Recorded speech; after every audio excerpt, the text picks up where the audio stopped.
that we could literally be 15 to 20 miles away from definitive proof that we're not alone. What was this being wearing? Military uniform just like mine, but it was very, very clean. We're very close to going to prison right now, that's for sure. More security. More security right now. Today, ladies and gents, we wrestle with some of the wildest questions and mysteries of our time, such as, are aliens real? Are UFOs cutting-edge technology from Earth or perhaps from another planet? Why is Area 51 one of the most secretive bases in the country? And what is it that our government is hiding from us? In order to uncover the truth, we assemble a powerhouse team. First up, James Fox. This man is arguably the world's premier expert on UFOs and alien encounters. He's dedicated the last 30 years of his life investigating these claims, digging deeper than perhaps any human alive today. Next, we speak to Jason Sands, an Area 51 insider and employee turned whistleblower who gives us his first-hand testimony of his experience. Then we got Avi Loeb, a Harvard professor, astrophysicist, and one of the brightest minds on the hunt for extraterrestrial technology. And finally, we speak to various people who claim to have had alien experiences themselves. In this episode, we infiltrate the legendary Area 51, both under the cover of darkness and in broad daylight. And you'll have to stay to the end of the episode to see what we did and what happened to us after we breached security and set off the alarms. Join us today as we tackle one of humanity's greatest questions. Are we truly alone here on Earth, or do we have visitors from other galaxies walking among us? The truth, folks, might be stranger than anything we ever imagined. Let's dive in. Folks, two things before we get started. First, the merch is back in stock, including the sweatshirts that had sold out repeatedly. We put them back in stock, added a new color. We got the trucker hats, the t-shirts. And also, if you would like early and exclusive access to our Scientology series, including our pushing match with their private security at their celebrity center. Whoa. Wait, where's the private property line? Where's the line? You need to leave right now. Don't touch private me. property. Don't touch me. It's private property. You need to leave right now. That is available only at Patreon. Become a subscriber and be the one to see it first. And now, folks, to the video.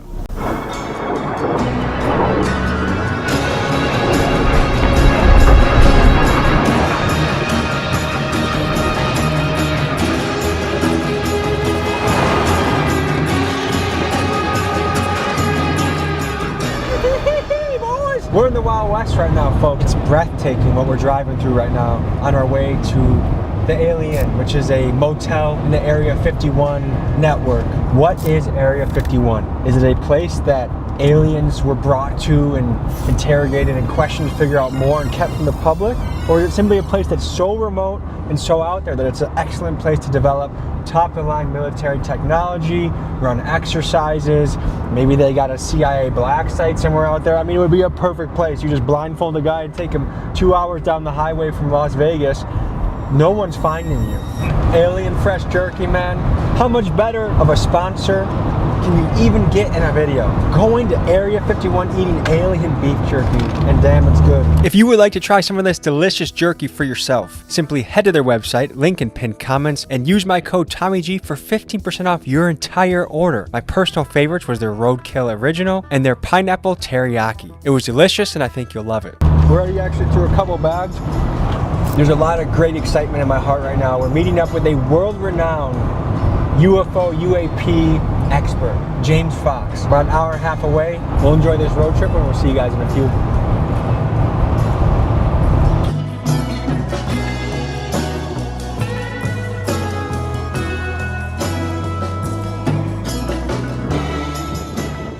So we're halfway to the Alien, and already you can tell that there's an alien culture that just permeates around here. The gas stations have aliens in them. It's just so remote. I feel like this is just one of those bizarre places where everyone has some sort of story where they saw this thing in the air. Heck, I have one of those stories. I remember in high school, we were in the back hill in this retention pond. If I had my own phone, I got it on my phone. Like, there was something moving in the air, and I saw it. Like, I know what I saw. Who knows what the explanation is? Let's keep driving.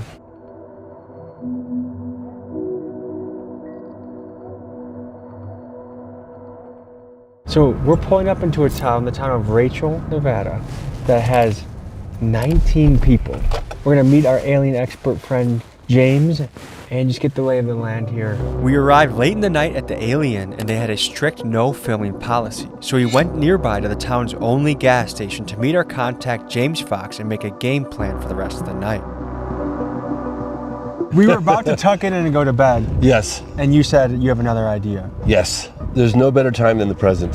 And we're out here, and we're not gonna see anything if we don't try. Let's take our asses out to as close to the base as we can possibly get to without risk of being arrested and or shot. The use of deadly force is authorized, so Kill on sight. It's real. They're not around. If you were to hide super secret craft of non-human origin anywhere on Earth, when you come out here, you can see this would be the perfect place to do it. Is it fair to say this is one of the most top secret places on Earth? This is the most top secret place on Earth, yes. Right now, we're gonna go out to probably the most famous mailbox in history. It was the infamous black mailbox, but it became so famous because when you get to the black mailbox, you'll see a dirt road. It's completely unmarked. There's no road signs. You turn off, and that's the point where you go in on the dirt road to the base for about 20 minutes, and then you get to a sign that basically, and you'll see security.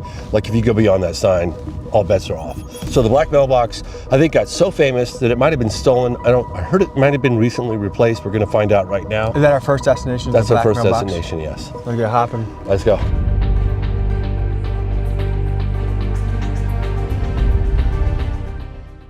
Trying to find an entrance to Area 51 can be very difficult. Your phone likely won't have service as you near it. Some say it's the government jamming your signal. Just a black box?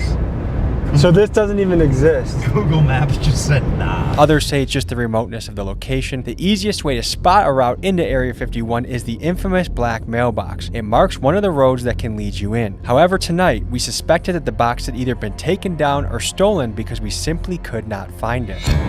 Is it? Tommy G, come in over. Gang, gang, baby, we're ready to slide the block.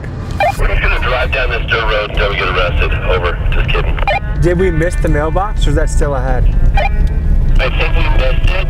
We'll see a dirt road connecting to this road in the next mile or so on the right-hand side. Over. Turn our lights out. They'd never know we were coming. Over. Isn't it weird to imagine that we could literally be 15 to 20 miles away from definitive proof that we're not alone? 15 to 20 minutes away from information that could change the entire world. Yep.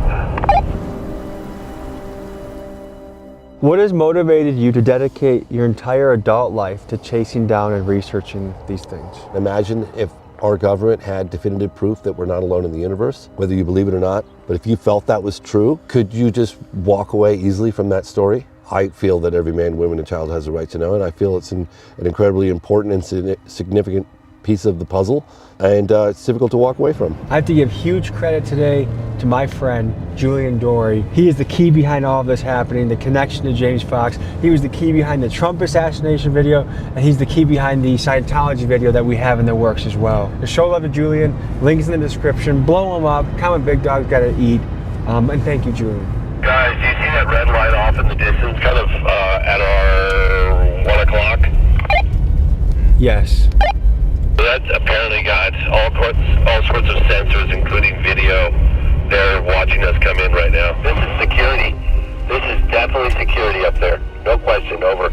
If you are considering trespassing on the Nevada Test and Training Range boundary, please consider the following consequences. You will be required to pay a $1,000 fine. You will have your car towed at your expense. You will have your car impounded at your expense. You will be brought to HICO, Nevada to be processed. Once released, you will be responsible for transportation, blah, blah, blah. Now, my question is it telling us not to go beyond this point? Or can we go a little further until, I think we go a little further. Oh, he's moving. That guy's watching us. He's listening to us too, I'm sure of it. You think they have Sure that of it. level of technology? That they can, Absolutely. what yes. makes you sure of that? Because I've heard about it. They can just point and they can listen. George Knapp's documented that. Folks, we gotta pay homage to the legendary Las Vegas journalist George Knapp. In 1989, George broke the story on Area 51 and brought its existence to the public eye. His interview with Bob Lazar, who claimed to have worked on reverse engineering alien technology, invited a firestorm of speculation, forever linking Area 51 to extraterrestrial secrets. George's fearless reporting forced the government to acknowledge the base's existence, and it laid the groundwork for decades of UFO investigations. Without him, the legend of Area 51 might still be a secret. James, you want to go say hi to the scary man? You want to go say hi? I mean, I want to see who that is. This is the gate. This is the next layer. Oh, he's coming down to us right now. Over. They say that there are only 2 guarantees in life: death and taxes. Yeah. I think the third is we go beyond that sign, we go to jail and or get shot. What we know about this base is you can tell, like we just drove in down 30 miles of dirt road to get here. You just simply can't imagine just how remote this place is until you come out here and see it in person. It just doesn't. You know, it's hard to convey. And the level of secrecy. Yeah, it's just the remoteness and secrecy. And when you it's finally like- do find the edge, you still barely see anything except for barbed wire tracking all through the grass, the signs, the gates. Are these guys special forces? Are they mercenaries? Who are the people patrolling the base? They're usually the people that are from special forces. They hire them up and they arm them and they tell them that, you know, this is the way we do business for the program, and off they go. What kind of power are they authorized to use on someone that's going towards the base? They are authorized lethal force.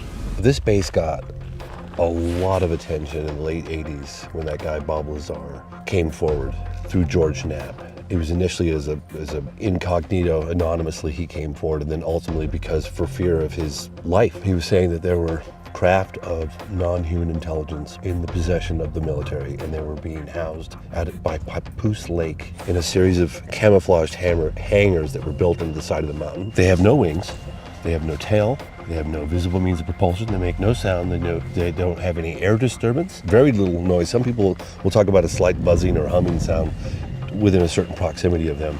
They do things that are just defy physics as we understand it, right? You would want to keep that technology ultra secret because you'd want to weaponize it. Just a few miles down the road, the truth lies, right? The whole world wants to know what's going on out there. Have we got anyone from this base that's active to speak anonymously? Sorry, active? But he worked at the base for some time. He did, yeah. In what capacity, do you know? In non-military lingo, how would you explain to a layman what your career consisted of? It's like counterintelligence work where you're trying to prevent the enemy from finding out about what you're doing. How long did you serve on that base? I was there for 6 years. Tell us about the morning of the encounter. What happened? Well, we went up range. We had to look at a video of the UFO that came in and entered into the Nels test range from the previous week because they didn't know what it was, so they were just trying to get people to observe it and verify that, yeah, this is something that we didn't see, because you're talking to, anybody on my crew, we've been there for years. We'd seen all kinds of aircraft, and this didn't fit anything that we'd seen on the video. So this is what had recorded the UFO also. Looks like one. Right up high now. Going like straight up. So a UFO crash lands on the base and they wait until the Monday crew comes in to look into it? Pretty much, that's what it seems to have happened. This is a sign. Oh, he just honked at us. He just honked. He probably thinks this is Why the something would he have honked? Dude, he fought. Yeah, Because I know. he's hearing us? Well, hang on, I'm just... Yeah, wait. What did he say? What did you say? Hang on. Honk if you can hear us. Okay, we're about to drive up this road. Are you going to arrest us if we do so? Honk, please. We're good. This moment of Area 51 exploration is brought to you by Alien Jerky. If you're about to go to federal prison, first get this flavor in your mouth as well as this flavor. And you know what? Why didn't we think of it? We're gonna bribe the guard with this, dude. Oh, yeah. Well, we talked to this guy earlier today, and he's like, yeah, when I worked there, he goes, they'll just blast you. I was like, they'll just blast you? And he's like, yeah, they'll just take you out. Like, we're authorized to kill. You know what I think that means? Let's explore a little further.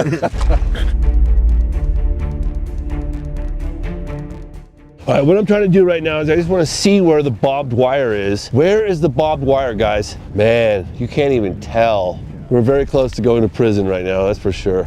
Guys, here comes more security. More security, more security. More security right now. Holy shit, the truck's coming up, look at that. Yep. Holy shit. He's coming quickly too. Look how fucking windy it is, dude. It's cold, desolate, and there's government forces assembling right now. I know. They're letting us know that they know that we are right here. The question is... They're going together. I mean, one thing we can say for sure is we will all be going to jail if we cross the line. The question is, where exactly is the line? The only way to do it is to walk up the barbed wire from the gate. I've already walked. Well, you want to drive down there and see it? Sure. All right. So look, Land Survey Monument. that's just government bullshit to keep us off the land. What happened next was strange. As we turned off our cameras to take a couple iPhone photos, we heard a noise, but not just any noise, one that had an eerie, metallic, and otherworldly sound. This is what followed immediately after. What the f*** are you hearing? It sounded like metallic, something big, metallic, and somewhat loud. I thought someone was coming. You heard it? I heard it. You heard it? You heard it? Are you sure that wasn't my car? Positive. Yes. Came from right over there. No question. Well, you know, I told you guys they had a 99% chance of seeing security, and we saw security. We're gonna fold our cards for tonight in case they have any devices that can hear us. Oh, they can hear us. We just want to know the truth! Can you hear us? I have some beef jerky I can offer you! I repeat, I said beef jerky! I don't know if it's working. What we're dealing with right now is, like, there's so much disorientation and trickery that happens, like hearing certain noises. Like they said they heard this metallic thud. Was it the sign rattling, or was it a secret thing happening in the background? I mean, and that's how these stories get convoluted when it comes to the supernatural or the UFOs, or, you know, there's a lot of explanations for the same thing. So, like, in diving into the truth of these stories, you have to figure out how credible someone's testimony is, and it's been proven that eyewitness testimony actually isn't even that accurate. But when you have multiple eyewitnesses independently corroborating your story, that's where it becomes more and more airtight.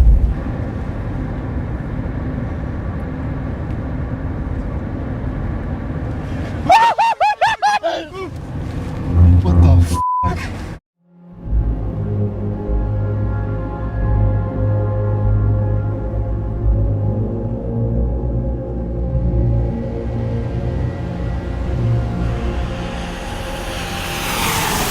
So we're going to the Alamo Inn, about 40 miles away, and kind of the other side of Area 51. There's the Alien, the Alamo Inn, and kind of, if you go in between them, that's where you can go on the road to the back way of Area 51. And we're going to talk to the motel owner and actually stay there the night.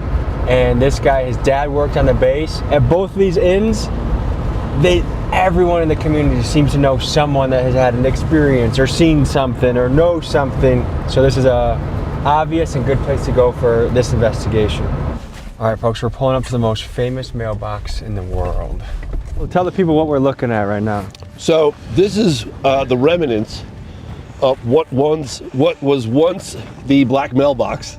Because of the nature of secrecy of the space, there's no road signs, there's no indication of where the entry point is to Area 51. There was this black mailbox to a rancher who lives probably at that ranch out there. This mailbox became the beacon of, like, the entry point to go in to check out Area 51. And so everyone's just like, turn right at the mailbox or turn left at the mailbox. Like, that's the dirt road into Area 51. It became just super famous, the most famous mailbox on the planet.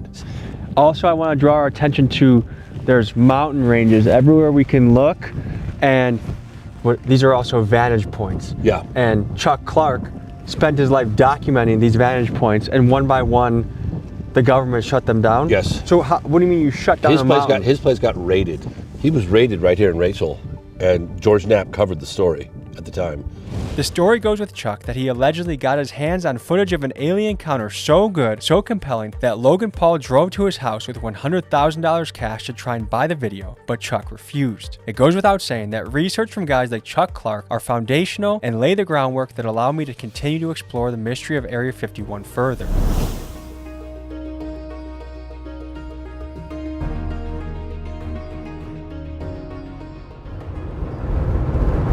One of my favorite close encounters of the third kind in the United States took place in the desert of New Mexico in 1964 that involved an on-duty police officer by the name of Lonnie Zamora. And the Air Force files during the peak of Project Blue Book investigations have detailed diagrams and of the craft where it landed, the landing gear impressions, photographs of the landing gear impressions, the footprints from the alleged creatures, very detailed report in Project Blue Book own files.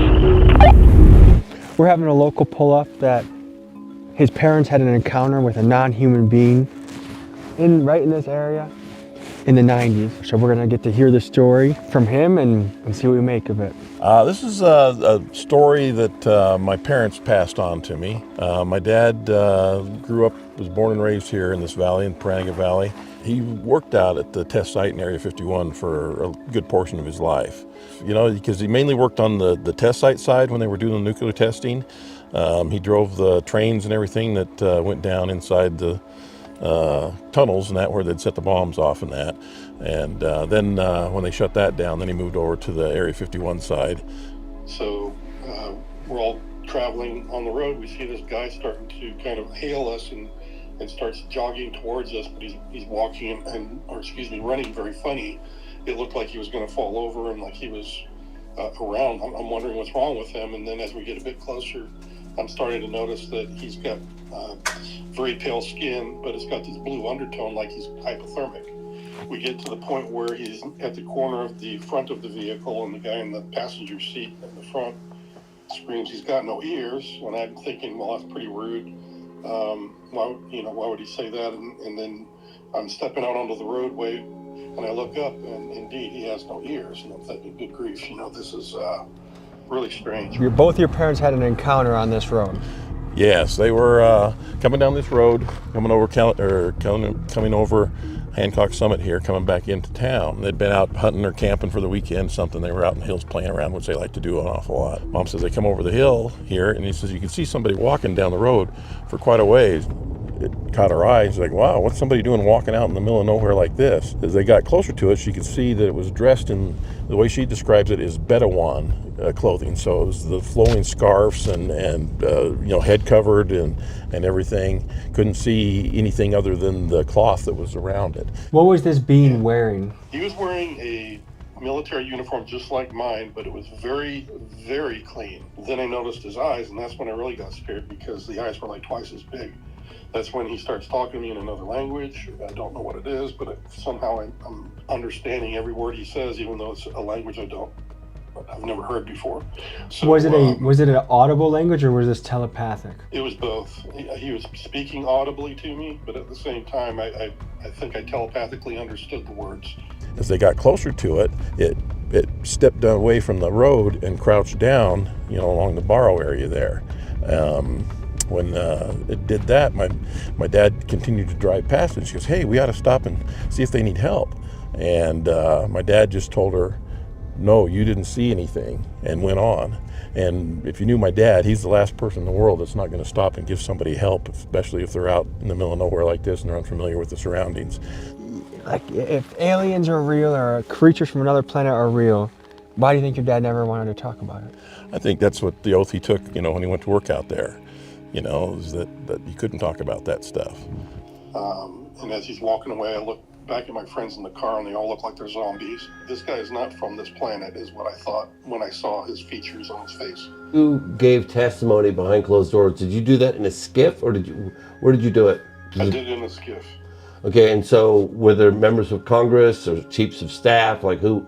It was all the committee members, from the Armed Forces Committee. What was the look on their faces when you started describing this alleged encounter with an alien? Shock.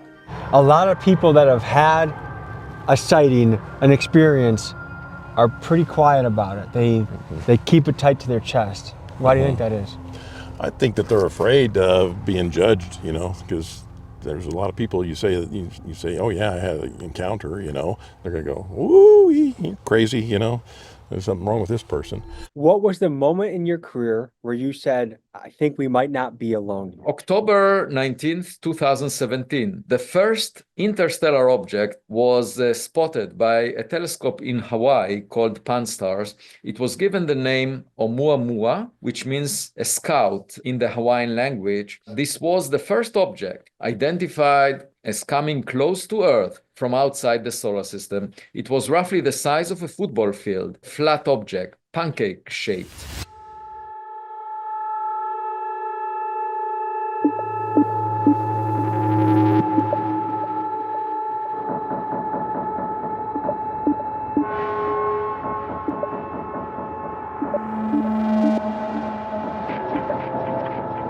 We're gearing up to hit Area 51 from another angle, and it went from being a beautiful, clear sky day that we were getting shots to we're stuck in a cloud. And I think it just goes to show the desert is a place that is magic tricks.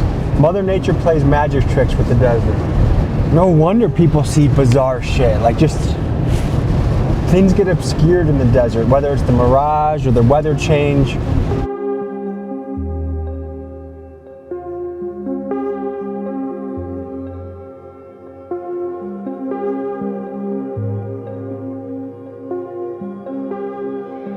Is that government vehicles there? A lot of those same vehicles. See that? Is there another exit of the base that they're coming from that we don't know about? I've never been down this one. I've only been down that one. I've heard about this one. I don't know. But there's a parade of, those have to be government vehicles that are coming by. At around 5:30 p.m., at least 5 days a week, possibly 7, you'll see these white buses with no markings, with blacked out windows. That's kind of Scientology-esque. That's what we just encountered recently. Barreling out of this place, down this long dirt road, headed east. And then they get to 375, and then they head south, probably going to Vegas. I'm no expert in the driving habits of feds, but it seemed to me we were witnessing a convoy of Fed vehicles leaving Area 51. And for some reason, seeing all of those feds grouped together, it just felt spooky to me. Yep, there's at least 2. Looks like we got 2. One disappearing into the clouds.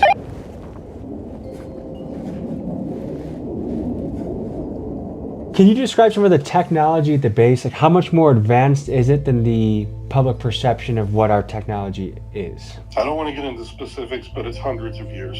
Hundreds of years ahead of what we think is happening? Yes. So I think part of the question is this just high-level military technology that they don't want other people to get their hands on?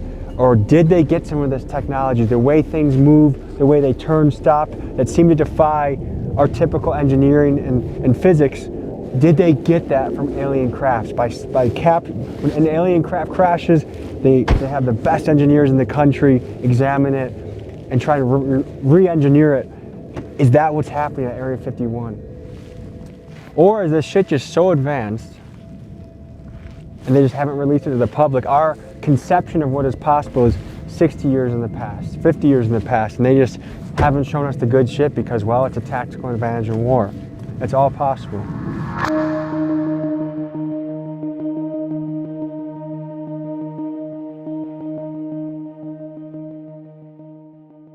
I had not gone to this entry point yet, Okay. so this is new for me. All right, you guys want to follow me? This is what I'd call mucho security.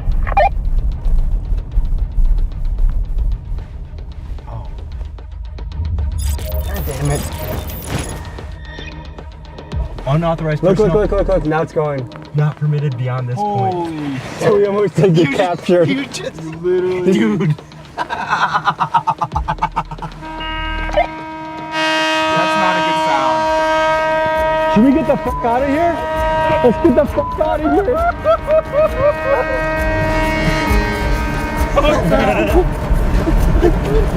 That's push. Like, are we being pussies for leaving after that? No, they were trying to trap us. They were... Dude. Who's this guy fucking going backwards? Methy over here is going backwards trying to get us. Is he a... What the fuck is this guy doing? Is this guy on meth? What the fuck? This guy's going pretty fast backwards. We're going 45 miles an hour and he's beating us right now. What the hell is this guy doing? What is this guy doing? 45 miles an hour backwards. You just trespassed on federal property. You know the gate where they close, you can go into a gate and then they close a barrier behind you? That's an entrapment, yes. What happens if you get stuck in that? That's a way for them to keep your vehicle and yourselves from going any further. And they will draw their weapons on you and they will tell you, okay, you're coming with us. They'll take all your equipment, they'll dismantle your car, look at all of your cameras, look at all your film, they will confiscate everything. And you'll be lucky if you get your car back in a crate later on, let alone whether you will be serving jail time in one of their facilities right there on the site. Holy shit, that was crazy. So close to the So you think you think we would have been trapped if we didn't if Keegan didn't remind me to back up? Hell yeah, they would have locked you in there. 100%. 100%. Yeah.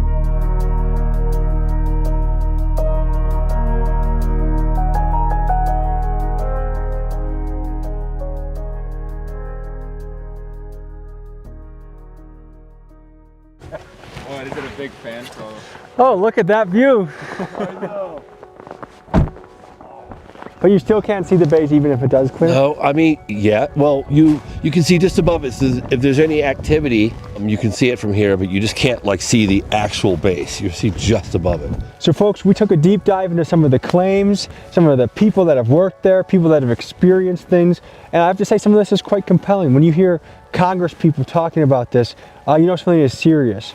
And let me know what you guys think. You guys believers? Are you guys skeptics? Are you guys open to the possibility that this is real? It's been a pleasure taking this deep dive with you. I appreciate you, James. Go out there, watch this video. You can stream it, you can rent it. If you want to take this much, much further, this was a couple-day investigation. He's dedicated 30 years of his life to looking into this and made multiple documentaries on the subject. One of the world's renowned experts in the field. So if you want to take a deeper dive into that, his links into his documentaries are in the description. Rent them, stream them, check them out, and explore for yourself, and you determine what you think is true. Thank you guys for joining us. We'll see you next week.